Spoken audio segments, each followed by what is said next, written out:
Ashama harka fuunee hordoftoota fi keessa fi kan biyya alaa jirtanii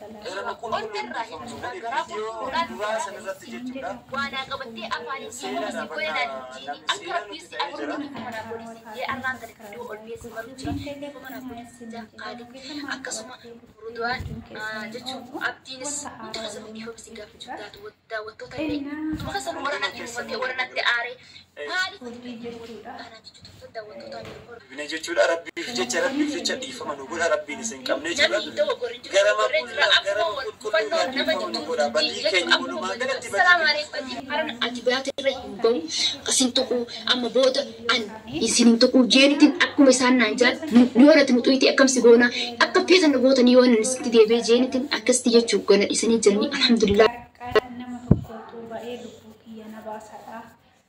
Lammata nama tokko keessa jireenya nama tokko keessa seenu jettee akkasitti qaalii galtee yookiin gallakkisan jechuudha.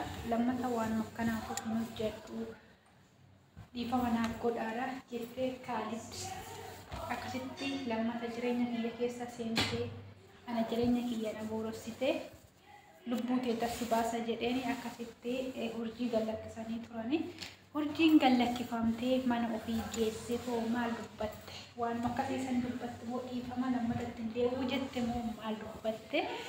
Inna dhugaa namni badii ofii beekee waan balleesse sanirraa badii koosii lammatatti deebi'u hoo jedhe ilmi namaa akka badii inuma balleessaa kan hin balleessine hin jiru waan ta'eef jechuudha. Garuu badii ofii sanitti deebi'anii ida'anii balleesseen jira wanni nan hojjechaa jiru kuni gaarii mootii jedhee badii ofii sanirratti yoo beekee dhugaa baay'ee gaariidhaan jedhanii gara kootini maaliif badii ofii san beekaniitu araarama yookiin dhiifama gaafachuu sunu waan tokko jechuudha.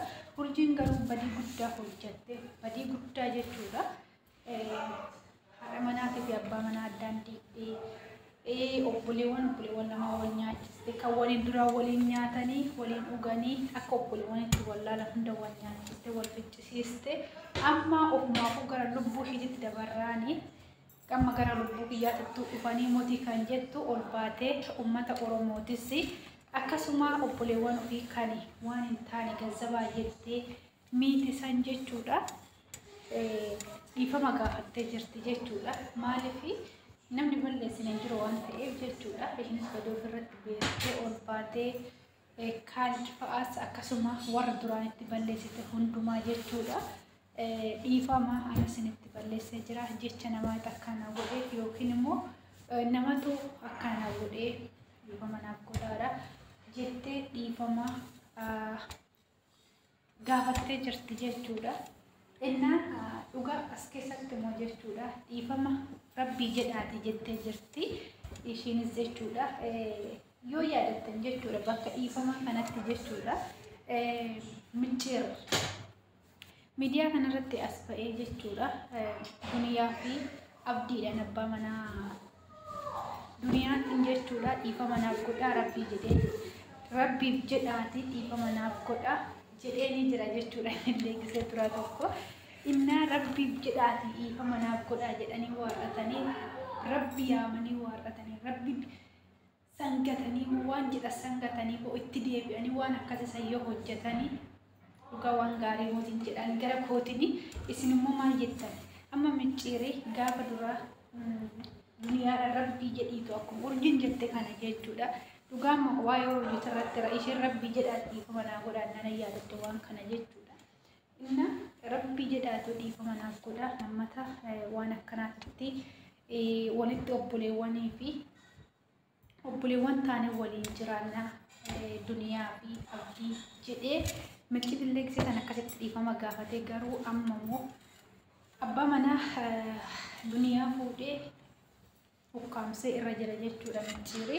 Kanaafuu yaa urjii waan akkanaa kana rabbii jedhaatina dhiifama naaf godhaa jettee waaqattee boriyootti deebite hoo waan akkanaa kanatti yoo deebite hoo kan jedhutu dhugaa xiqqoo natti jedhe mee isin maal jettu? Waa'ee nama garrama jechuudha wanni isaan hojjechaa jiran kuni Inna urjiinisi amma rabbii jedhaatoo dhiifama naaf godha uummanni Oromoo akkasuma warreen itti balleessa hundumtuu dhiifama jedhanii jiranii akkasuma mucaanii eengadda Kaalidii gallakkise suni jechuudha. Innillee badiin balleesse Kaaliditti nan balleesse dhiifama Kaalid dhiifama naaf godhii jedheeni dhiifama kadhatee jira jechuudha. Inna dhiifamni ka rabbi bira hin caalle rabbii jedhaatee harka jedhanii rabbiif jedhanii dhiifama godhuufii qabanii garuu gaafa isaan rabbii kana bira darbanii rabbii yaamanii waaqatanii rabbii kana bira darbanuu maaltu itti dhufa jara kanatti maaltu itti dhufa maal ta'uudhaaf deemanii isa jedhu tura yaadjesse jechuudha. Rabbi waan maqallaatti qabanii jechuudha. Rabbi jechuun waan maqallaatti qabanii isee hundaa jechuudha. Kijibaan rabbi jedhanii booda badii sanitti hoo deebi'anoo dhugaa amma micciire rabbii jedhaatti dhiifama naaf godhaa jedhee waarratee baruma akkasitti deebi'ee waan ta'eef jechuudha. Urjiinis amma rabbii jedhaatoo dhiifama naaf godhaa jettee gadi baatee viidiyoo maxxansitee jirti jechuudha. Inna warritti aartan hundumtuu dhugaa rabbii ani gara kootiin baay'een itti aare maaliif dubartii taate waan akkasii kana hojjettu matatee hojjettee gazzaba argattu suni maaliin jedhee dhugaa rabbii yoo of taatee jiraatte hojjetatte yoo jiraatte kaayyoo biyyaa baateef san yoo galmaan gaatte hojiin ishii kanaaf biyyaan baanii gaafa biyyaa baatu haadhatootii fi abbaa kootan jijjiiraa jettee obboleewwan koo barsiifadhe jettee biyyaa baatu garuu gaafa biyya ormaa keessa gaanii waan biraatti kan hojjetamu jechuudha.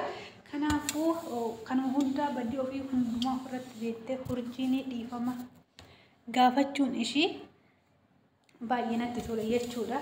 Ittiin deebi'ini maaliif namni nuti ka'uu hundumtuu balleessaa garuu kan dhiifama hoo jedhanii waaqayyoollee namarraa jaalata jechuudha. Badii balleessanitti dhiifama jedhaayi kasinitti balleessin dhiifama gaafadhaa bichisu dhiifama siniif haa godhuu yaaditu sin garuu inni obboleewwan koo dhiifama sagalee addaanaan kute kanaafuu urjiin dhiifama naaf godhaayi jettee jirti akka kiyyaa warri itti aartan hoo jiraattanii dhugaa rabbi ani baay'ee tokkoon itti aare gara kootiin baay'een itti qabame waan ta'eef jechuudha. Anillee akkasuma dhiifama siif godhee jiran jedhee ani maaliif dhugaa bakka hambisee isheen dubartoota yoo ishii waan hin taane raawwattu san jechuudha dhugaa rabbi baay'ee na gaddisiiste jechuudha baay'een itti aare jechuudha. Maaliif akkamitti namni kaayyoo ofii kaayyoo biyya bahee dagatee waan akkana kana raawwata kan jedhu dhugaa baay'ee tokkoon itti aare. Kanaafuu dhiifama uummata Oromoo jettee jirti dhiifama godhaa fi ittiin deebi'uu badii inna badii kee beektee gadi baatee uummata Oromootii fi akkasuma warra itti balleessitee dhiifama gaafachuu keetii fi galatoomsiin jenna. Na waan akkanaa kuni waan baay'ee fokkosiisadha waan baay'ee jechuudha. Ala ilma namaa keessatti hin argamne yaman keessatti baasta waan ta'eef jechuudha. Kanaafuu waan akkanaa kanarraa of eegaa ittiin deebiina. Warra akka keetitti illee akkanatti akka isaan dhiifama gaafatan yookiin akka sirraa barumsa fudhatan taasisii jechuun hin barbaada urjiidhaani.